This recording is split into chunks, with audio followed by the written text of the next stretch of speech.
18:30 žinių metas Lietuvoje. Ačiū, kad žiūrite. Su jumis aš Donata Vaiciekiūtė. Dabar apie įvykius trumpai.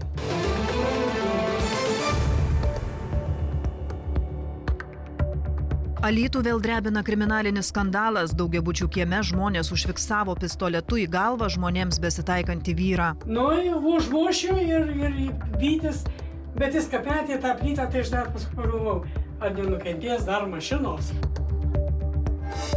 Ko dar trūksta lietuviams iki pilnos laimės, leidžiant susigrąžintus antrosios pensijų pakopos pinigus? Dantis. Šypsena juk svarbu žmogui, ne? Dėl sveikatos ir pasiėmiau. Lietuviai pinigus leis ir krūtų didinimui bei kitoms plastinėms operacijoms. Užkrovimas, tai taip sakant, srautas pacientų yra nemažas.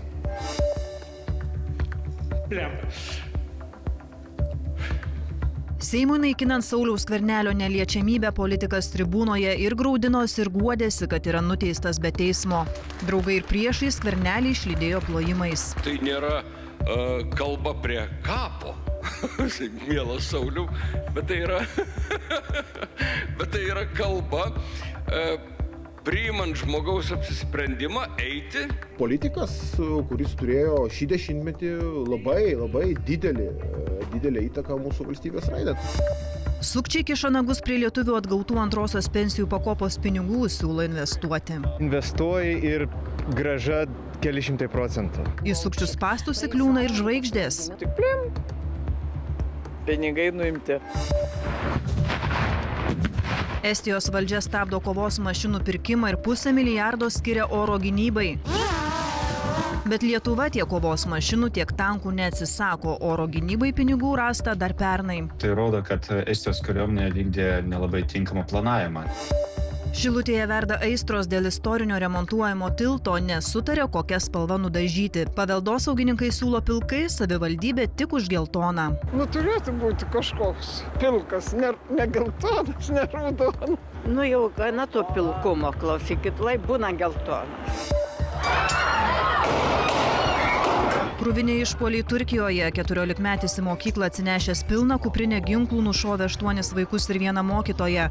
Mokyklos kameros užfiksavo siaubą, besislepiančius per langus šokančius vaikus.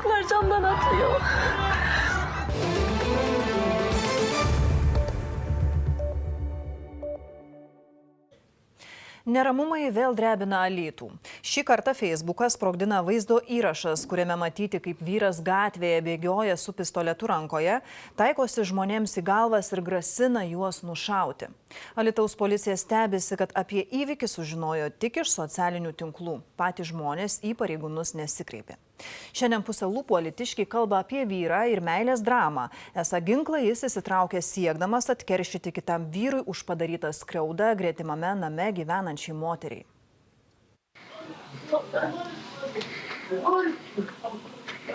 Pavakarę su pistoletu lakstantis vyras po bendrabučio langais nejuokai šiurpino Alytaus Vingio gatvės bendrabučio gyventojus. Ginkluotas alytiškis ne tik laiko pistoletą rankose, bet ir nusitaikęs į žmogaus galvą grasina nušauti. Bauginantį vaizdą įamžinęs ir juo Facebook'e pasidalijęs Evaldas sako, kad veiksmas apie 8 vakaro aplink daugiabutį priminė ištraukas iš kovinių filmų. Užmečiau akį, veiksmas vyksta. Ištraukiau telefoną ir pradėjau filmuoti. Evaldas prisimena, kad dar dieną šalia namų stovėjo policijos mašina. Pasirodo, pareigūnus buvo iškvietusi gretimame name gyvenanti moteris, kuriai kažkoks vyras suniokojo buto duris. Policijai išvažiavus ir prasidėjo neramumai prie bendrabučio. Evaldas sako, greičiausiai tai sąskaitų suvedinėjimas už suniokotas duris moters draugai galimai ir bandė atkeršyti jos skriaudėjui. Viskas prasidėjo lygtais vakar dieną, nes kai grįžau namų, policija suėjo prie namo, tai jie tenais vienas iš tų vyrukų, kurį lakstė, tai buvo, jisai badė duris, jie su peliu, dar ten kažkas įvyko, žinoma, grasino šiek tiek ir įsikvietė policiją, parašė pareiškimą. Apie tai Evaldui papasakojo esą pati moteris, kurios pažįstama bemojuojanti ginklų jis ir nufilmavo. Vėliau moteris primiktinai prašė išimti vaizdo įrašą. Bendrabučio gyventojai per daug į kamerą kalbėti nenori, bet irgi sako, kad veiksmo čia netrūko visą vakarą. Esą prieš ištraukiant ginklą jaunuoliai santykius aiškinosi grasindami vienas kitam plytomis ir jas mėtydami. tuo momentu triukšmas ir aš pažiūrėjau per langą ir čia palei tą mašiną ir jis susimojęs, bet dviese, vienas aukštesnis, kitas žemesnis. Berniukai bėgo į ten, užmušiu ir užsikeikė, nu ir užmušiu ir vytis, bet jis kapetė tą plytą, tai aš dar paskui pagalvojau, ar nenukentės dar mašinos. Moteris neslėpė, matytas vaizdas išgąsdino ne juokais. Nu, baisu, negali, pavyzdžiui, vakare tikrai negali vaikščio.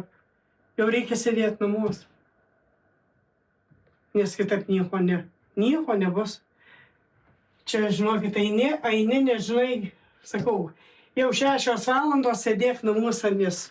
Policija stebisi, kad apie įvykį pareigūnams niekas nepranešė. Tyrimą jie pradėjo tik, kai Facebook'e išplito vaizdo įrašas, kuriame matyti su pistoletu lakstantis vyras. Su įvykiu šio chuligano dėl suniokotų durų policija kol kas neskuba sieti. Buvo nustatyta, kad asmenys į policiją nesikreipė ir nei dėl šio, nei dėl panašaus įvykio pranešimų policijoje nėra.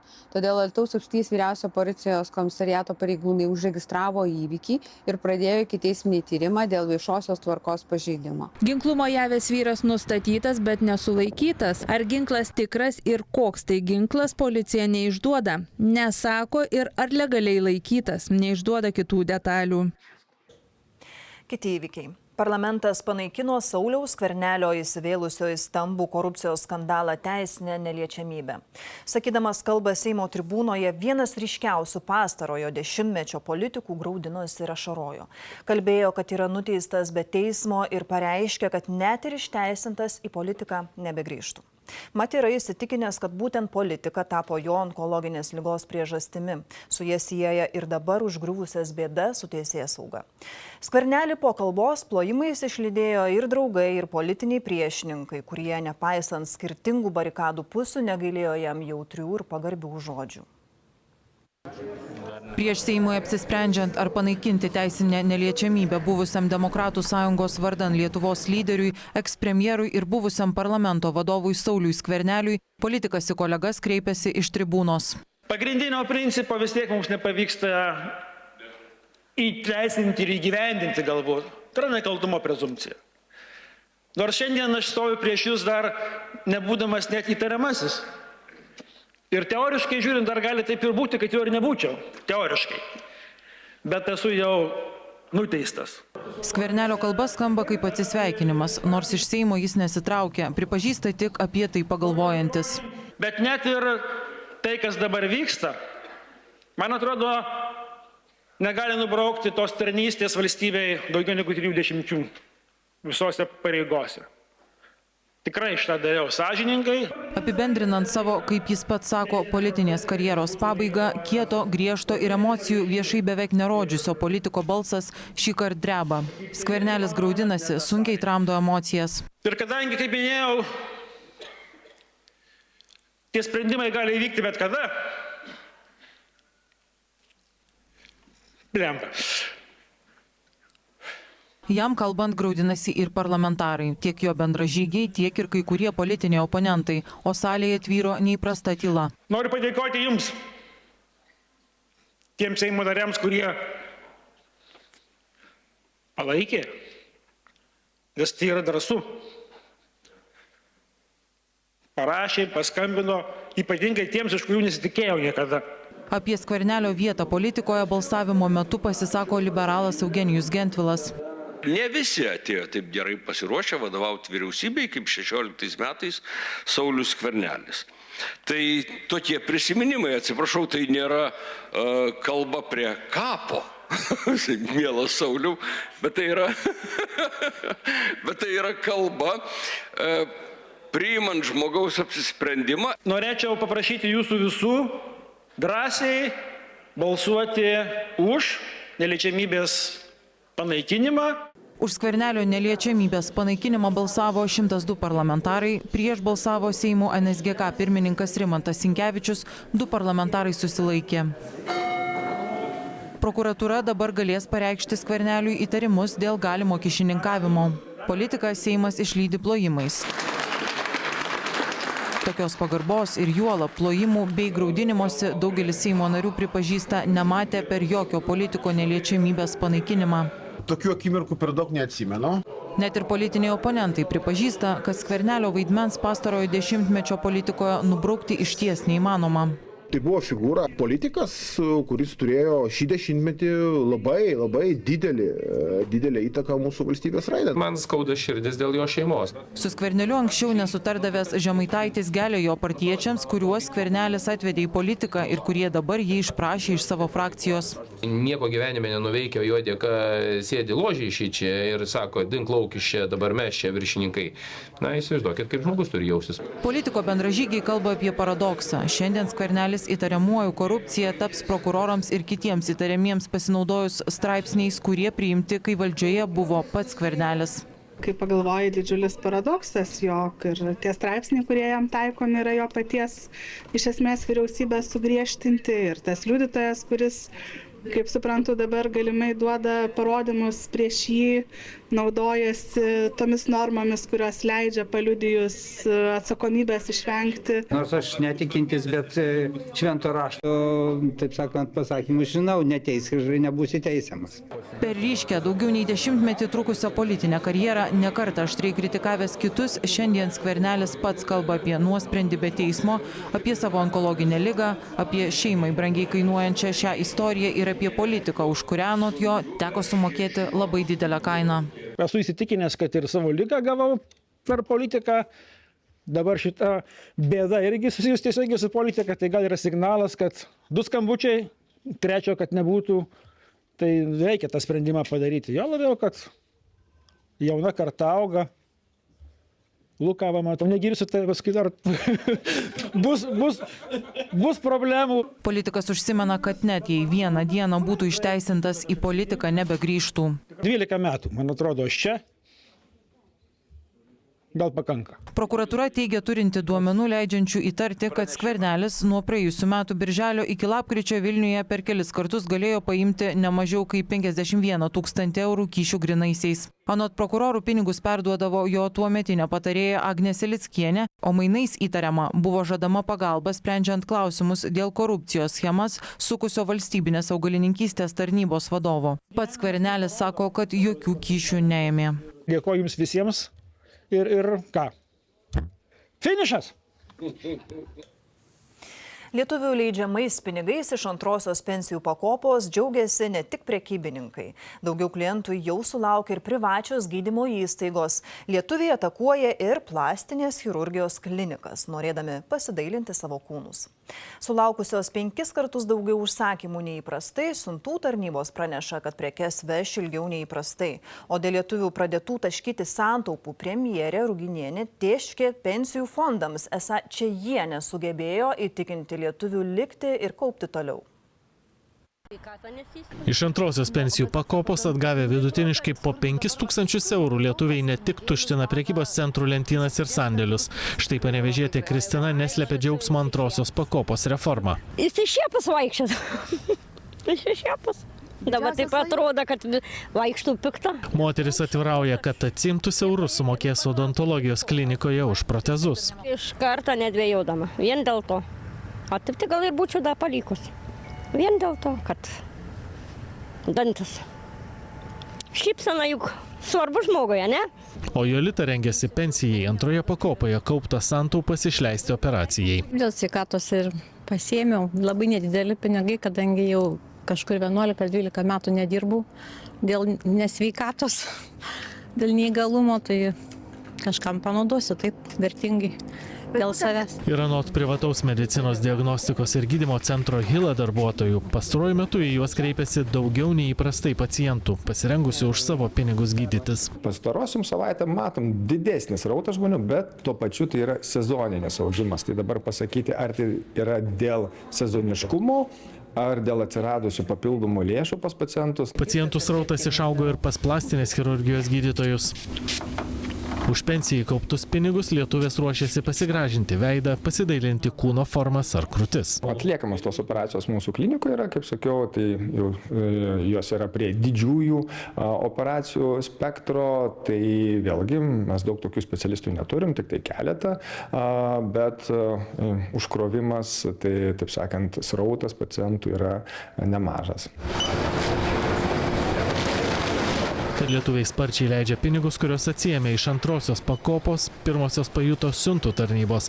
Pradėję pirkti prekes kaip prieš kalėdas, lietuviai laukia savo užsakymų namuose ir paštomatuose, o kurjeriai tiek siuntų laiku pristatyti dažnai net negali. Šiame Lietuvos pašto logistikos centre siuntinių pastaruoju metu 5 kart daugiau nei įprastai ir Lietuvos pašto darbuotojai tai sieja su tuo, kad lietuviai atsiėmė pinigus iš antrosios pensijų pakopos. O didžiausius siuntų srautus pašto darbuotojai fiksuoja iš Lietuvos, Lenkijos, Vokietijos ir Kinijos. Tikėtina, tai bus toksai trumpalaikis suaktyvėjimas ir vėliau situacija normalizuosis, bet pamatysime. Bet kaip ir minėjau, savaitgalis pasižymėjo būtent tuo ryškiu šuoliu. Iš antrosios pakopos jau per pirmąjį 3 mėnesių etapą pasitraukus dvigubai daugiau dalyvių negu prognozavo Lietuvos bankas ir puolus pinigus leisti, opozicija kaltina premjerę Ingą Ruginienę antrosios pakopos griovimu.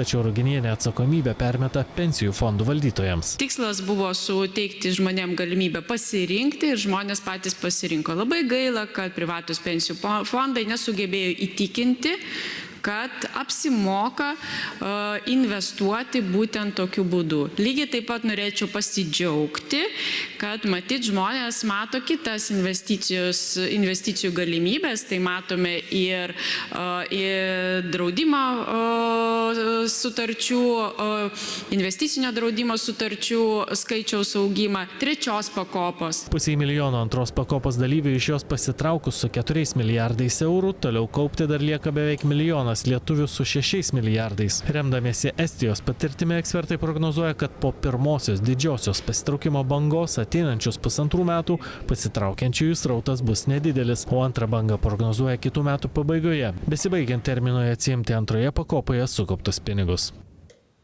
Na, o atgautų milijardų iš antros pensijų pakopos gviešiasi ir sukčiai. Nors veikiausiai nežino, kas atsiėmė, kas ne, pinigus nuskaitančiomis nuorodomis ir skambučiais atakuoja visus, ką tik pasiekia. Dainininkė Aušrinė Gerikė kelis šimtus eurų prarado paspaudusi ant trumpąją žinutę atsiųstos nuorodos ir ten suvedusi elektroninės bankininkystės slaptažodžius. O policija perspėja, sukčiai skatina investuoti į kosminį uždarbį žadančias platformas. Žmonės praranda tūkstančius.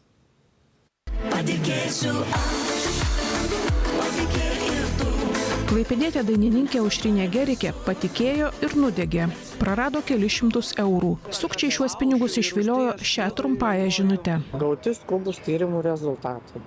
Reikalinga gydytojo apžvalga. Blemba, susijaudinau, galvoju, tikrai jau blogai čia. Taip jau sutapo, kad Aušrinė išties 2 savaitės laukė sveikatos tyrimų rezultatų. Žiūriu, tada e-sveikata, skaitau, perskaitau jūsų atsakymas, ten žodžiu, kad kažkas negerai ir reiks susisiekti, žodžiu, paspausti ten nuorodą. Nuoroda nuvedė į banko puslapį, kur reikėjo suvesti slaptažodžius. Ir aš paspaudžiau, aišku, kad prisijungti, tai vieną kodą, antrą kodą.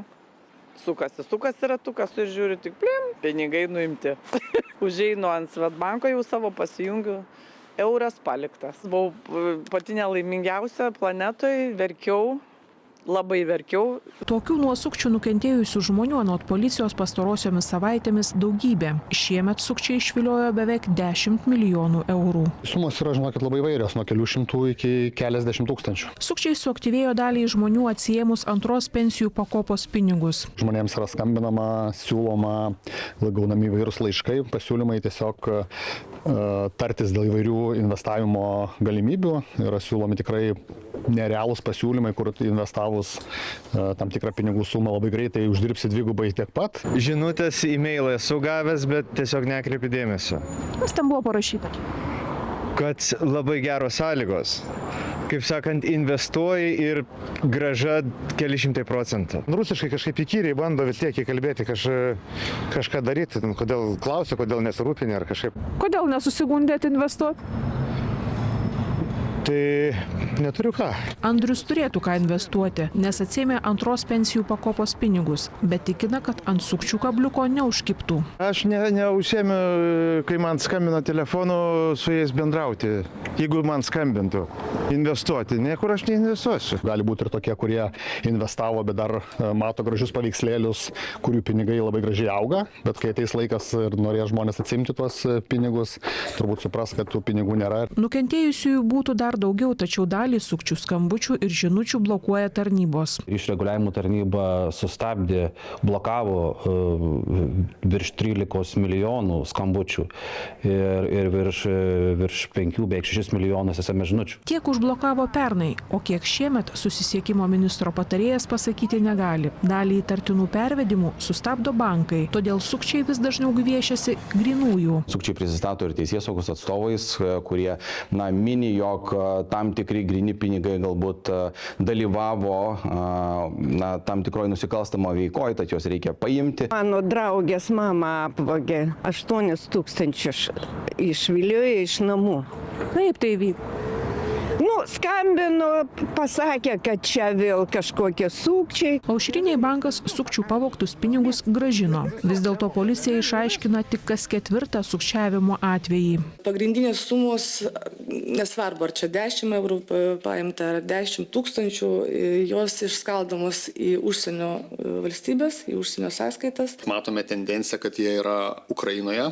Taip pat yra tokios šalis kaip Izraelis, Indija, Azijos valstybės. Iš ten yra, iš esmės, pinigai keliauja į tas valstybės. Griežtai uždraudžiu visiems spausti ant bet kokių nuorodų. Nespauskit nieko. O jei supratote, kad pinigus pervedėte sukčiams, nedelsdami kreipkitės į savo banką ir policiją.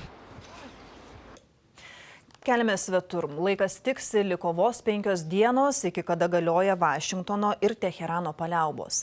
O kas laukia po to, neaišku. Pakistanas deda visas pastangas, kad šalis grįžtų prie dėrybų stalo, tačiau Iranas neatsisako branduolinių ambicijų ir kelia kitus reikalavimus. Pentagono vadas įspėja režimą, jei nesudarys susitarimo su Amerika, Irano vėl laukia galingi smūgiai.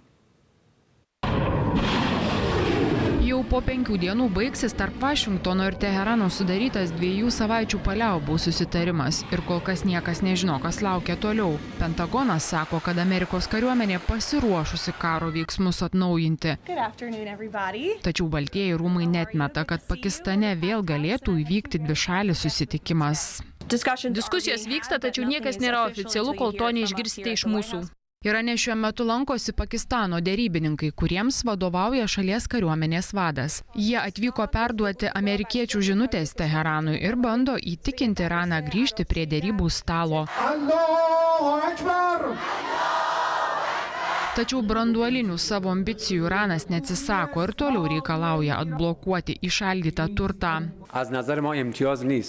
Irano turto atlaisvinimas nėra jokia nuolaida. Tai Irano teisė, kuri buvo pažeista. Tai tas pats lyg vagis pavogtų jūsų turtą, o tada norėtų jį grąžinti, prisidengdamas geranorišku gestu.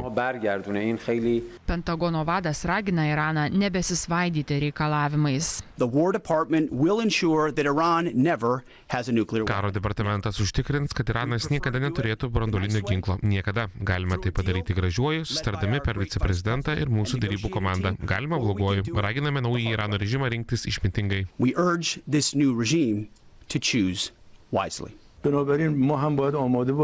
Tuo metu viešumoje taip ir nepasirodžiusio naujojo Irano lyderio patarėjas karo klausimais Mohsenas Rezai švaistosi propagandiniais grasinimais. Visų pirma, kad jei Trumpas ir toliau vaidins Hormūzo sąsiaurio policininką, Iranas esą nuskandins ten esančius amerikiečių laivus, o kiekvieno į nelaisvę paimto Amerikos kario gyvybė Vašingtonui kainuos po $1 milijardą. Ir priduria, paliaubų pratęsimas Iranui visai nenaudingas. Siunčiu žinutę Irano kariniai vadovybei. Mes jūs stebime. Mūsų pajėgos yra maksimaliai pasirengusios vėl pradėti karinės operacijas, jei Irano režimas padarys blogą pasirinkimą ir nesudarys susitarimo. Tęsiasi ir ekonominis spaudimas Iranui. Amerikiečių centrinė vadavietė skelbia, kad jau sustabdė 13 laivų, kurie pasikrovė Irano naftos, bandė išplaukti iš režimo uostų. O Baltieji rūmai patvirtino, kad nebepratęs mėnesį galiojusios sankcijų sušvelninimo nei rusiškai, nei Irano naftai. Mes nebepratęsime bendrosios licencijos Rusijos ir Irano naftai. Dar kartą pabrėžiu, kalbėjome apie naftą, kuri buvo pakrauta į laivus iki kovo 11 dienos. Visa ji jau parduota. Tiesa, abu režimai pardavę sankcionuotą naftą per tą mėnesį uždirbo po daugiau nei 4 milijardus dolerių, o bendra Rusijos finansinė nauda nuo karo Irane pradžios, kai naftos kaina šovė į viršų, siekia apie 10 milijardų dolerių. Estijos valdžia kartu su Lietuva nebepirks kovos mašinų, o $500 milijardo eurų skirs oro gynybos, tarp jų ir antidroninių sistemų įsigijimui. Estų ministras sako, kad tai karo Ukrainoje pamokos. Lietuva savo pirkimo neatšaukia, nors ir pasigirsta kalbų, kad ir mums reikėtų sekti estų pavyzdžių. Bet iš tiesų tai estai seka mums iš paskos. Lietuva dar pernai nusprendė oro gynybai skirti $500 milijardo. O kariuomenės ekspertai sako, kad apskritai nereikėtų priešinti dronų ir sunkiosios technikos. Mat kare reikia visko. Ta patvirtina ir Ukrainos kariai. Tai neseniai ukrainiečių paviešintos operacijos vaizdai. Ukrainos kariai šturmavo rusų pozicijas viename iš okupuotų Ukrainos kaimų. Detaliai rodoma, kaip vyko šturmas, judėjimas ir vadovavimas operacijai. Suprantama, operacija neapsėjo ir be dronų. Ukrainos karas nulėmė vadinamąją dronų revoliuciją. Tai akivaizdu. Tad mokydamėsi iš tokio karo patirties, estai priėmė svarbų sprendimą. Mes mokomės iš karo Ukrainoje kiekvieną dieną ir tos pamokos, įvairios analizės, kariniai patarimai paskatino sprendimą, kuriuo mes stabdome naujų kovos mašinų įsigijimą. Estija planavo už $500 milijardo pirkti naujų švediškų pėstininkų kovos mašinų CV-90. Parašai dar nesudėti, vyksta derybos, o pirkime dalyvauja ir Lietuva bei dar kelios šalis. Tačiau būtent šį pirkimą estai ir stabdo. Nusprendė, kad $500 milijardo geriau skirs oro gynybos reikmėms, taip pat ir antidroninėms sistemoms. Kad neatsiliktume nuo karo Ukrainoje pamokų. Žinoma, turime pagerinti tiek oro gynybą, tiek ir savo regą bei klausą. Todėl šios rytis bus gerai sustiprintos ateinančiais metais. Visų pirma, tai rodo, kad Estijos kariuomenė vykdė nelabai tinkamą planavimą, nes $500 milijardo eurų buvo suplanuota tam pajėgumui, kuris nėra būtinas Estijos kariuomeniai. Karas Ukrainoje vyksta virš 4 metų. Tai kažkas tai naujo čia neįvyko. Ten, kai dominavo dronai, taip jie ir toliau dominuoja. Lietuva noro pirkti šias kovos mašinas neatsisako, be to vyksta ir vokiškų tankų pirkimas. Bet po estų sprendimo ir Lietuvoje pasigirdo balsai, kad reikia elgtis taip pat. Siūlom poligono klausimą atidėti bent kaip minimum 3-4 metam, o dabar prioritetus dėti oro gynybos sistemą, tą, ką daro estai. Bet iš esmės estai priėmė sprendimą, kurį Lietuva padarė dar pernai rudenį. Tuomet mūsų politikai su kariškiais taip pat nusprendė, kad oro gynybos stiprinimui skirs $500 milijardo eurų. Užsakymai yra atlikti, dalis įrangos atvyko, mes ją integruojame, mokinamės ją naudotis ir taip toliau. Kita dalis tikimės atvyks šiais metais, 27 metais, 8 metais, o iki 30 metų yra tikslas sukurti visą detekcijos ekosistemą. Lietuvos kariuomenė neseniai pranešė, kad gavo ir antrąją vidutinio nuotolio oro gynybos sistemą NASAMS, užsakytos dar 2. Šiemet turėtų būti pristatytos ir trumpo nuotolio sistemos, sumontuotos ant visureigių. Tiesa, estai neatsisako ir vadinamosios geležies. Sustabdę naujų kovos mašinų pirkimą, jie tiesiog skirs pinigų jau dabar turimoms CV-90 mašinoms modernizuoti. Dronai papildo tankus, nes tam, kad aš galėčiau išlaisvinti vietovę, aš turėčiau perkelti karius. Kad perkelti karius, aš turėčiau juos vežti šarvuotai transporto priemonį. Taip pat aš turėčiau turėti ugnies galią tam, kad naikinti priešo ugnies taškus. Taip pat tam, kad aš galėčiau judėti, man reikalingas didesnis kalibras, kuris judėtų dideliu greičiu, tai tam reikalingi man tankai. Kad nereikėtų priešinti sunkiosios technikos su dronais, rodo ir tie patys ukrainiečiai. Štai ir kaimo šturme jie naudojo ne tik dronus, bet ir kovos mašinas, tankus, neapsėjo ir be pėstininkų judėjimo. Nors ukrainiečių tankistai pripažįsta, su dronų atsiradimu pasikeitė ir jų vaidmuo kare. Я мог, раніше 2 кілометри поїхати в район очікування до нуля. незамітно і ніхто не знав. Зараз це дуже важко зробити, практично нереально. Tankams manevro laisvė suteikia ir prasti orai, kurie nėra palankus dronams. O ir apskritai, anot ukrainiečių tankistų, tankų laidoti dar nereikėtų, jų mūšiuose dar reikės. Розуміти, що танк наразі не можуть, його не можна замінити.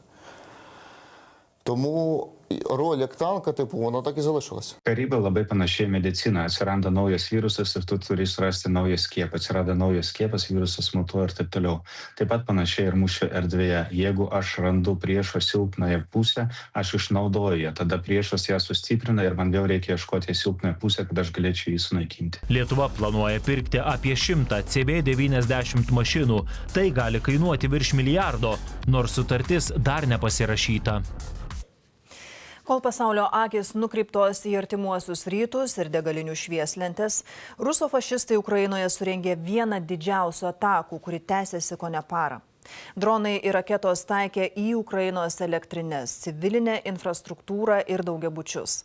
Labiausiai kentėjo Kyjivas, Odesa ir Dnipras. Ukraina savo ruožtų vėl smogė rusų naftos infrastruktūrai, o fronte ukrainiečiai giriasi sėkmingais robotų šturmais. Šį rytą Kyjive saulės spinduliai skverbėsi ne tik pro debesis, bet ir dūmus. O žemai virš stogų dangų skrodė rusofašistų dronai. Štai vienas jų smogė tiesiai į daugiabutį. Rusija po nedidelės pertraukos surengė vieną didžiausių dronų ir raketų atakų. Paleido apie 650 dronų, 25 sparnuotasias raketas ir 19 balistinių. Kyjivas nukentėjo smarkiausiai. Čia maskoliai smogė net automobilių salonams, pražudydami darbuotojų. Maskolio ataka truko apie parą, vyko 2 bangomis. Rusai sostinėje pražudė mažiausiai 4 žmonės, tarp jų 12-metis berniukas, sužeistų pusšimtis. За нашу країну і за наше все. За людей. Шкода діток. Людей сьогодні ж багато загинувших. Дітки є загинувші. Odesoje aukų dar daugiau, ten žuvo 9 žmonės. O taip daugiabučiai ir kiti pastatai liepsnojo Dnipre. Ten žuvo mažiausiai 4 žmonės. Якраз у цьому будинку, який найбільш постраждав, і це пам'ятка архітектури, щоб ви зрозуміли, там знаходиться так званий центр православної культури, Російської православної церкви. Visoje Ukrainoje per ataką maskoliai pražudė mažiausiai 17 žmonių, o sužeidė dar 100. Ukrainiečiai atsakydami smogė Rusijos karo mašiną maitinančiam naftos sektoriui. Krasnodaro krašte Tuapsėje liepsnoja Rosneft naftos perdirbimo gamykla. Kryme naftos bazė, o Belgorodo srityje pastotė. Ukraina pastarosiomis savaitėmis sulaukianti mažiau tarptautinio dėmesio ne tik toliau gyvendina savo sankcijas Maskolio energetikai, bet ir vis sėkmingiau išnaudoja robotus kare, panašiai kaip šiuose Ukrainos karių vaizduose. Ukrainiečiai robotizuotomis sistemomis ir dronais vykdo tikras plataus masto šturmo operacijas ir atkovoja iš okupantų teritorijas. Ukraina nuo metų pradžios rodo iniciatyvą fronte, o štai okupantų pavasario puolimas pranešama įsikvepia. Sugrįžkime pas mus į Lietuvą. Šilutėje milžiniškos aistros verda dėl miesto istorinio tilto spalvos. Dabar remontuojama statinė, paveldosaugininkai siekia sugrąžinti pilką, tokį, koks buvo ir pastatytas. Tačiau vietos valdžia nori geltono. Dar pernai gruodį darbininkams tik pradėjus ruošti nukelti ir remontui išvežti vieną iš Šilutės simbolių 20 amžiaus pradžioje pastatytą tiltą, užvirė diskusija, kokios spalvos jis bus sugrąžinus šiemet rugsėjį. Šitam tiltui jau yra virš 100 metų ir 61 metus šitas tiltas buvo pilkos spalvos. 20 metų jisai buvo oranžinės spalvos ir paskutiniuosius 30 metų jis yra geltonosios spalvos. Tad per tą laiką dauguma Šilutės gyventojų priprato prie jos spalvos, tiltą praminė geltonuoju, o pats statinys tapo šio miesto simboliu. Geltonas pripratau, pilką užmiršau. Jau gana to pilkumo, klausykit, lai būna geltonas. Tokio nemaža dalis tikisi ir sugrįžtant. Tačiau kultūros paveldo departamentas siekia atkurti istorinę teisybę ir nori, jog tiltas būtų tokios spalvos, kokį jį ir pastatė – pilka. Tokiu atveju mes prieinam prie tokių sprendimų, kad galima ir namą nusidažyti kokią nori spalvą ir vietoj čerpių stogo dangos užsidėti, pavyzdžiui, mėlyną skardą. Ir iš tiesų, mažosios Lietuvos krašto tiltai yra pilki. Štai puikus to pavyzdys jungiantis Minijos krantus stovi priekulėje. O ir senosiuose nuotraukose bei atvirutėse Šilutės tiltas atrodo štai taip. Viena iš priežasčių, kodėl mažlietuviai taip tiltus dažė, nes jis strateginis objektas, o ryškios spalvos taptų puikiu taikiniu priešo lėktuvams. Be to ir pati krašto architektūra pasižymėjo ne neoninėmis ar dujų vamzdžių spalvomis. Kultūros paveldas turėtų būti tvarkomas išskirtinai remiantis teisės aktais ir vertingosiomis savybėmis, siekiant išsaugoti autentiškumą, ne emocijomis ir trumpalaikiais žmonių sprendimais ar jų ten skonio suvokimu. Tačiau Šilutės valdžia įrodinėja savo tiesą. Spalva tai yra emocija, o ne vertingoji savybė. Ir mes tikrai pritarėme visuomenė ir jos nuomonė, kad per 50 metų susiformavo jau visa istorija šito tilto. Turime daugybę atvirukų, daugybę paveikslų ir tai yra istorinis mūsų simbolis ir mes tikrai palaikome tik tai geltoną spalvą. Maža to žada net piketus prie kultūros paveldo departamento. Pasitelksim visuomenę ir į visas įmanomas teisinės priemonės, kad tikrai šita pozicija būtų atstovėta ir kad geltona spalva išliktų. Tačiau ne visi Šilutės gyventojai tik už geltoną jos spalvą, kaip galvoja miesto valdžia. Nors vieniems geltona spalva yra graži, kiti nori atkurto istorinio teisingumo. Todėl, kad jis seniai buvo toks, dar aš vaiks buvau, laipiojau per jį ir buvo pilkas. Tai va, man atrodo, kad turi būti pilkas toks, kaip buvo. Turėtų būti kažkoks pilkas, ne geltonas, ne raudonas. Pagal visą, kai atsiverti tenai, jisai pilkas yra. Geltonas, kaip buvo. Sako, pilkas buvo seniau? Buvo, bet mes nematėm, kad buvo pilkas. Anot istorikų, tokia diskusija yra užvirusi dėl skaudžios mažosios Lietuvos krašto istorijos. Antrojo pasaulinio karo pabaigoje čia įžengus rusų okupantams tikrieji mažlietuviai pasitraukė į Vokietiją ar buvo bolševikų išžudyti. O atsikraustę naujakuriai jau tapatinasi su nauja istorija – geltonu tiltu. Šilutė yra įvardyjama kaip etnografinio mažosios Lietuvos regiono sostinė. Tai tikiuosi labai, kad šitas sostinės regiono statusas įpareigos ir atliepti būtent senojo tilto spalvos atkūrimą tokį, kokia ji buvo iki antrojo pasaulinio karo pabaigos. Anot tiltą remontuojančios bendrovės Via Lietuva, jiems svarbiausia, kad tiltas būtų saugus. Tačiau dėl spalvos ragina apsispręsti iki gegužės 20 dienos. Antraip tiltas į savo vietą gali rugsėjį nespėti grįžti. Žemesnių kainų ieškantys lietuviai į Lenkiją vyksta ne tik degalų ar maisto. Nemažai vaistų Lenkijoje yra pigesni nei pas mus, kai kurie net kelis kartus. Daugiau apie tai kviečiame skaityti naujienų portale tv3.lt. Mes tęsime žinias. Sukrečiantis išpuoliai nuvilnijo per Turkiją. Šalies pietuose iki dantų ginkluotas 14-metis paauglys įsiveržė į mokymo įstaigą ir nušovė 9 žmonės. 10 buvo sužeisti. Dieną prieš tai kitas jaunuolis šaudė vienoje iš kaimyninės provincijos mokyklų, sužeidė 16 žmonių, paskui nusižudė. Perspėjame, kad šiame reportaže bus autentiškų realybės vaizdų, tad jis nėra skirtas nepilnamečiams ir ypač jautriems žmonėms. Liudininkė pro langą filmuoja siaubingus vaizdus. Vaikai isteriškai bėga iš mokyklos. Vienas po kito iš pastato pasigirsta šūviai. Šie mokyklos viduje esančių stebėjimo kamerų kadrai plinta socialiniuose tinkluose. Juose 14-metis paauglys negailestingai šaudo į koridoriumi einančius mokinius. Po šūvių vienas sužeistasis lieka gulėti ant grindų, kitas ropoja į klasę. Kiti mokiniai bandydami išsigelbėti šoka pro mokyklos langus. Tuo metu, kai rytinė pamaina jau skirstėsi 8 klasės, 14 metų mokinys, kuris taip pat lankė pamokas po pietų, su iš namų atsineštais ginklais įėjo į 2 klases ir pradėjo šaudyti be atrankos, sukeldama žudynes mokykloje. Per šaudynes žuvo 9 žmonės, 8 mokiniai ir 1 mokytojas, 10 buvo sužeista. Taip atrodo 14-metis įtariamasis. Išpuolio metu jo kuprinėje buvo 5 ginklai ir 7 septynios apkabos šovinių. Šis ginklo arsenalas priklauso jo tėvui, buvusiam policininkui. Abu užpuoliko tėvai buvo sulaikyti, o pats paauglys po išpuolio nusižudė. Taip pat tarnybos mano, kad jį įkvėpė amerikietis Eliotas Rodžeris, kuris 2014 metais surengė masinės šaudynes kaip kerštą merginoms, kurios nekreipė į jį dėmesio. Masinės šaudynės Turkijos pietuose tapo antruoju tokiu atveju per savaitę. Dieną prieš tai buvęs ginkluotas mokinys pasirodė šios mokyklos koridoriuje, atidengė ugnį į žmones, o vėliau nusižudė. Liudininkas apibūdino užpuoliką kaip 17-18 metų vaikiną ir dalijasi tuo, ką matė. Jis turėjo ilgą masyvų ginklą, panašų į pompinį šautuvą. Jis iš karto pradėjo šaudyti į kairę ir dešinę, tada šaudė į mokyklą ir įbėgo į vidų. Buvo sužeista 16 žmonių, tarp jų 4 mokytojai, 10 mokinių, 1 policijos pareigūnas ir 1 valgyklos darbuotojas. Laimiai žuvusiųjų nebuvo. Iki šios savaitės šaudynės mokyklose Turkijoje buvo retas reiškinys. Šalyje ginklus leidžiama turėti nuo 21 metų, o daugeliui saugumo tarnybų darbuotojų leidžiama juos turėti ir nešiotis.